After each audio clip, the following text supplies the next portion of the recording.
Gergovie, tout le monde sait où c'est, mais Alésia. Blois devient le lieu où on aime assassiner les gens. Depuis 1946, Cannes fait son festival.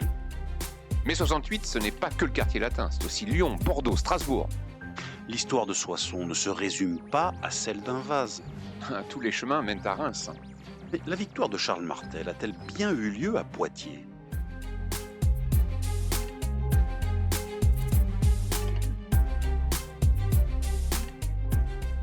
Grande date de nos régions, une émission animée par Éric Labaille et Cédric Delaunay.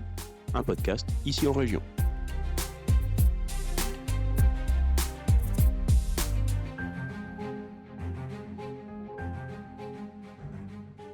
Chers auditeurs, bonjour, nous nous retrouvons pour découvrir une nouvelle grande date en région. Aujourd'hui, on va parler de Nice, on va parler du nord de l'Italie, on va parler de la période de l'Empire avec Éric Labaille. Bonjour Éric. Bonjour.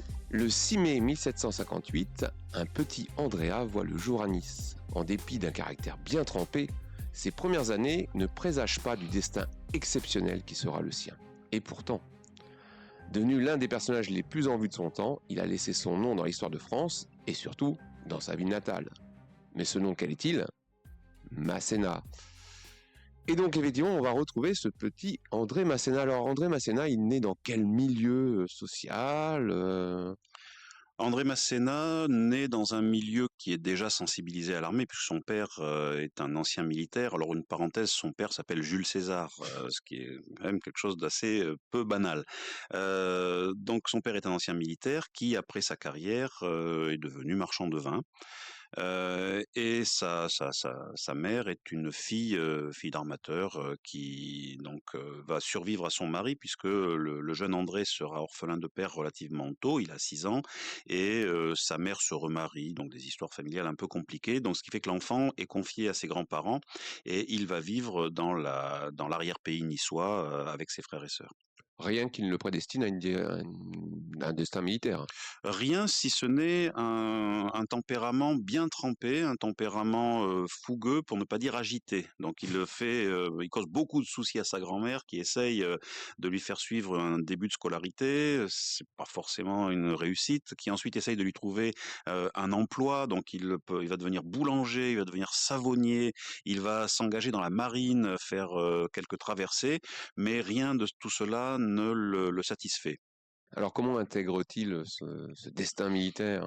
Faute de mieux, en 1775, il s'engage au titre d'un régiment qui stationne dans la région de Toulon à l'époque, qui est le Royal Italien. Le Royal Italien qui, comme son nom l'indique, a tendance, ce n'est pas une généralité, mais a tendance à rassembler des soldats d'origine soit italienne, soit de la région du comté de Nice.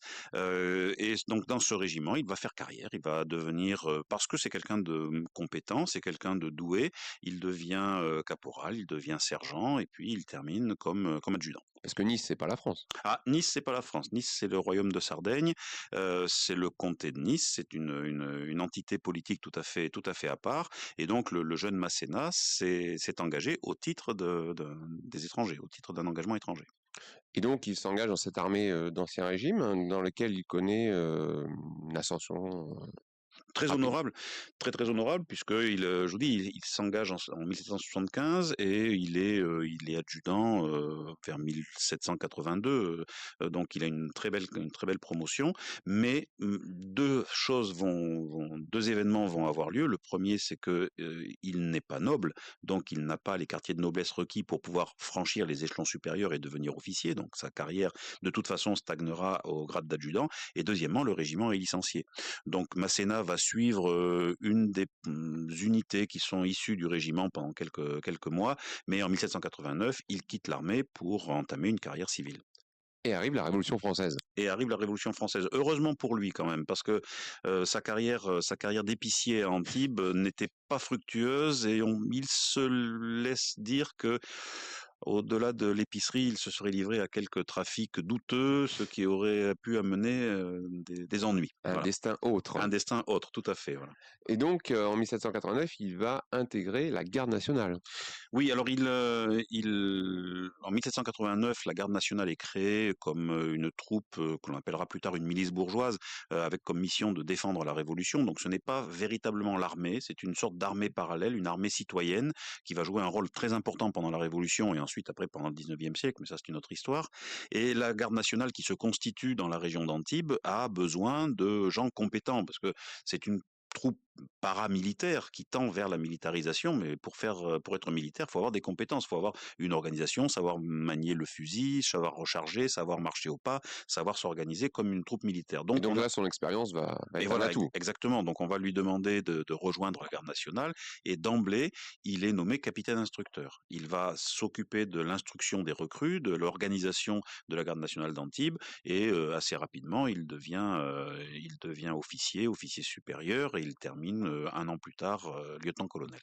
Et donc, son destin va basculer avec celui de la France, puisque en 1792, la France est confrontée à un conflit de grande ampleur, puisque l'ensemble des pays européens se coalisent contre elle, et contre la Révolution, contre les valeurs de la Révolution. Oui, à partir de 1793, notamment après la mort du roi, la France fait figure de château fort assiégé. On est attaqué sur toutes les frontières, sur les mers par nos amis les Anglais, sur la frontière des Flandres, sur le Rhin, en Espagne, en Catalogne, et bien évidemment sur la frontière des Alpes, où une armée d'Italie se constitue pour pouvoir lutter sur les cols alpins dans la région du comté de Nice finalement.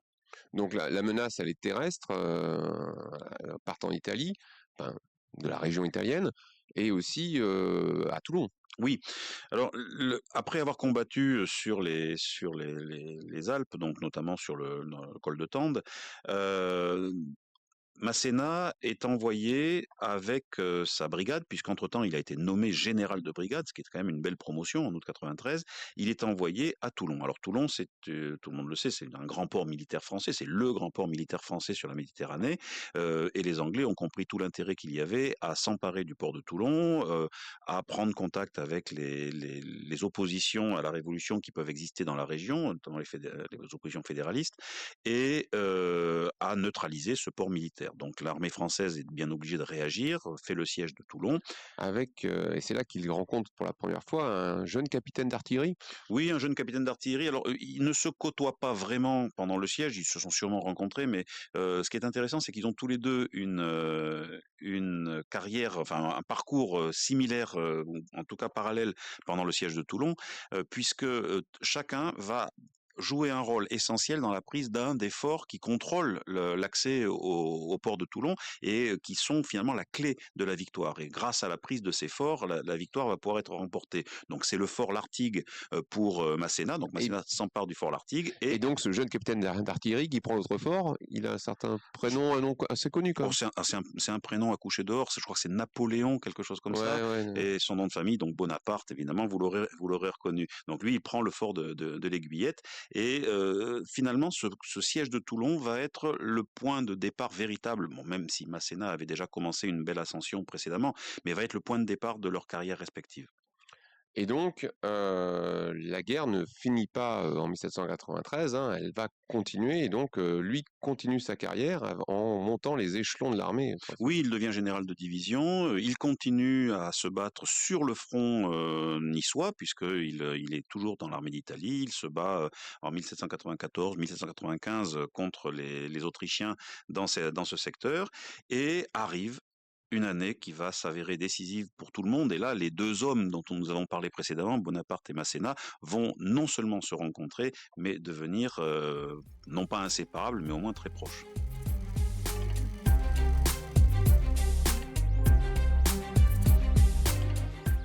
Grande date de nos régions. Un podcast ici en région.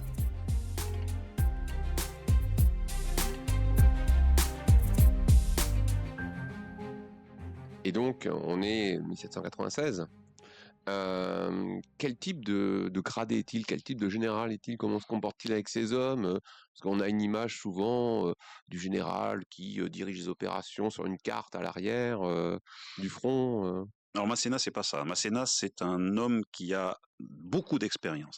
Il n'a pas une grande culture, il n'a pas une grande instruction, mais c'est un vrai militaire, un militaire d'expérience, un militaire qui a connu l'armée depuis les plus bas échelons jusqu'à monter tous les grades, ce qui est assez exceptionnel d'ailleurs pour le type d'officier qu'il est.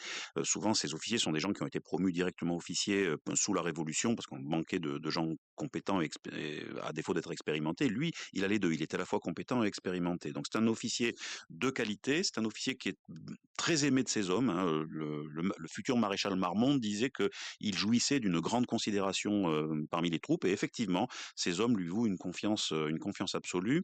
C'est un fonceur. C'est un homme qui commande de l'avant, hein. Il est aux premières loges tout le temps.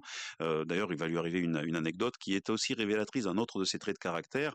Nous sommes en 1796, au tout début de la campagne d'Italie, et il vient de s'emparer d'un village, le village de Dego, et il stationne dans le village qui vient juste d'être pris. Donc la nuit, il dort sur place, quasiment sur le champ de bataille. Et il n'avait pas prévu que les Autrichiens avaient entamé une offensive, enfin une contre-offensive, et le retour offensif des Autrichiens le trouve au lit, donc carrément sur le champ de bataille. Le Il problème, c'est n'était pas que seul dans ce lit, il n'était apparemment. pas seul dans ce lit, et c'est un général en chemise de nuit qui est obligé de prendre le commandement de ses troupes pour parer au plus pressé. Et donc ce trait de caractère, c'est donc l'amour du sexe faible, hein, l'amour des femmes, qui va lui jouer quelques tours. On a une anecdote où un jour, partant à la tête de ses hommes avec sa maîtresse, il est obligé d'arrêter sa troupe parce que sa maîtresse avait oublié son perroquet chez elle. Donc il faut revenir en arrière chercher le perroquet. C'est un trait de caractère qui le rend finalement assez Humain. folklorique, assez humain. Un deuxième trait de caractère qui va se dévoiler de plus en plus au fur et à mesure que le temps passe et que les victoires arrivent, c'est son amour de l'argent. Son amour de l'argent que même Bonaparte va dénoncer, puisque pendant la campagne d'Italie, Bonaparte envoie une lettre au directoire dans laquelle il se désole en disant, je cite, Masséna aime beaucoup l'argent. Ça va l'amener pendant la Ça veut dire campagne quoi d'Italie. concrètement? Concrètement, il va couvrir les pillages que ses troupes vont faire en Italie, notamment après la campagne. Il va lui-même chercher à s'enrichir par tous les moyens et abuser de sa position dominante en Italie, ce qui va poser quand même un certain nombre de problèmes à la fois de maintien de l'ordre, à la fois de relations avec les autorités et notamment avec la papauté. Il fait partie de ces généraux, il n'est pas le seul, loin de là, qui considère que une fois que le territoire ennemi a été conquis, ben, tout est envisageable. Mmh. Donc ce qui lui vaut une disgrâce auprès de ce Bonaparte qui est en pleine ascension, parce que là, on atteint 1799-1800, donc là, ça change, Bonaparte n'est plus seulement général. Oui, il y a toute une évolution. Alors pendant la campagne d'Italie, en 1796, je reviens un petit peu en arrière, Masséna joue un rôle fondamental pour les victoires de Bonaparte. Il est une des grandes chevilles ouvrières de Bonaparte, de toutes les victoires. Il est partout, hein. Il est à Castiglione, il est à Arcole, à Mantoue, à Lodi, il est absolument partout. Et chaque fois qu'il intervient sur le champ de bataille, son action est décisive. Son action est celle qui va décider de la victoire. D'ailleurs, Bonaparte, toujours dans ses lettres au directoire, va dire de lui qu'il est l'enfant chéri de la victoire. Et ce sobriquet va lui rester. Masséna, c'est l'enfant chéri de la victoire. Effectivement, il est sans doute l'un des généraux les plus doués de son temps. On a dans d'autres circonstances le général Moreau, mais Bonaparte trouve en lui un allié et un subordonné parfaitement efficace. Donc, c'est une période faste de son existence, donc 1796-1797, arrive la période d'occupation de l'Italie où je viens de le dire, il a un comportement assez contestable. Et 1798, Bonaparte s'en va. Il va en Égypte. Et pendant que Bonaparte est en Égypte, Masséna continue sa carrière. Il va notamment combattre sur le front d'Helvétie, donc en Suisse, en 1799.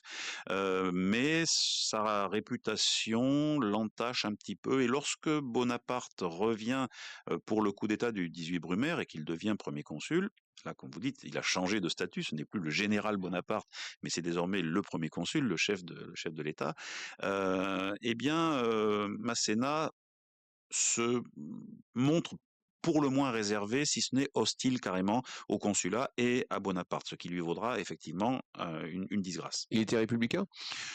Il était républicain, il savait ce qu'il devait à la République, il savait ce qu'il devait à la Révolution, et c'était toute son ascension finalement, et donc il voyait d'un mauvais œil cet homme qu'il admirait par ailleurs, parce qu'il avait combattu avec lui en Italie, et effectivement, le plan de guerre que Bonaparte lui avait soumis avant la campagne d'Italie avait achevé de le convaincre des réels talents de Bonaparte. Mais de là à ce que l'un de ses pairs, parce que finalement c'est un général comme lui, devienne son supérieur, prenne en main les rênes de l'État, alors que on n'y pensait pas avant son retour d'Égypte, c'était quelque chose qui était complètement hors de propos, eh bien ça ne va pas lui plaire, et d'autres maréchaux, enfin d'autres futurs maréchaux, d'autres généraux vont avoir la même attitude que lui. Donc il est en froid avec Bonaparte. Il va traverser 3 ans de disgrâce pendant lesquels il est un peu entre deux, entre l'armée, entre un retour à la vie civile. Et finalement, Bonaparte, devenu Napoléon Ier, n'est pas très rancunier.